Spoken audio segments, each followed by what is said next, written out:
President প্রার্থী Donald Trump তার নির্বাচনী প্রতিদ্বন্দ্বী কমলা হ্যারিসকে ইহুদি বিরোধী বলে অভিযুক্ত করে বলেছেন তিনি নবজাতক শিশুদের হত্যার অনুমতি দেওয়ার পরিকল্পনা করছেন। ট্রাম্প শুক্রবার এক সমাবেশে ধর্মীয় সমর্থকদের উদ্দেশ্যে এক বক্তৃতায় এমন বক্তব্য রাখেন। কট্টর ডানপন্থীদের আয়োজিত ঘণ্টাব্যাপী বক্তব্যে ট্রাম্প পুলিশিং, অভিবাসন এবং পরিবেশ সম্পর্কে হ্যারিসের পূর্ববর্তী বিবৃতির বৈধতার প্রশ্ন উত্থাপন করেন। বিস্তারিত রিপোর্টে। যুক্তরাষ্ট্রের কংগ্রেসের যৌথ অধিবেশনে ইসরায়েলের প্রধানমন্ত্রী বেনিয়ামিন নেতানিয়াহুর ভাষণ এড়িয়ে যাওয়ার প্রতিদ্বন্দ্বী কামলা হ্যারিসকে ইহুদি বিরোধী বলে মন্তব্য করেছেন রিপাবলিকান নেতা ডোনাল্ড ট্রাম্প। শুক্রবার দক্ষিণ ফ্লোরিডায় আয়োজিত ধর্মীয় এক বৈঠকে ট্রাম্প বলেন, কামলা ইহুদিদের পছন্দ করেন না, তিনি ইসরায়েলকে পছন্দ করেন না। এটি এমনই হয় এবং সবসময় এমনই হবে, তার পরিবর্তন হবে না।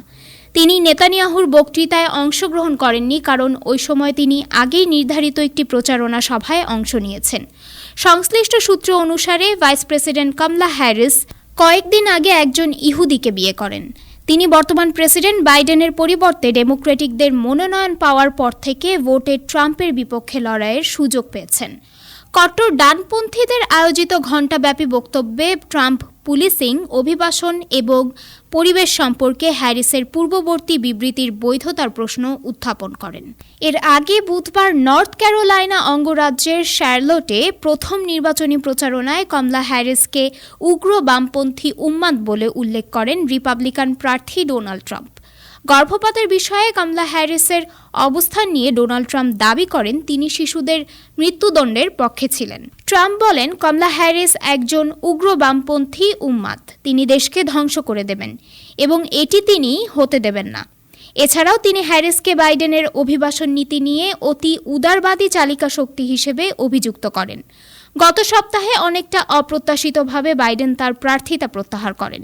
একই সঙ্গে ডেমোক্র্যাট পার্টির প্রেসিডেন্ট প্রার্থী হিসেবে তার ভাইস প্রেসিডেন্ট কামলা হ্যারিসের নাম ঘোষণা দেন। প্রেসিডেন্ট প্রার্থী হিসেবে কামলা হ্যারিস এরই মধ্যে ডেমোক্রেটিক পার্টির সংখ্যাগরিষ্ঠ প্রতিনিধিদের সমর্থন পেয়েছেন। এছাড়া শুক্রবার ভাইস প্রেসিডেন্ট কামলা হ্যারিস আনুষ্ঠানিকভাবে আসন্ন রাষ্ট্রপতি নির্বাচনে তার প্রার্থিতা ঘোষণা করেছেন। সমালোচকেরা বলেছেন, গাজার মানবিক দুর্দশা নিয়ে কমলার বক্তব্যের পর ট্রাম্প বেশ চটেছেন। ইহুদি ইস্যু সামনে এনে তিনি ভোটারদের খেপিয়ে তোলার চেষ্টা করছেন। Desk report, time television, new York.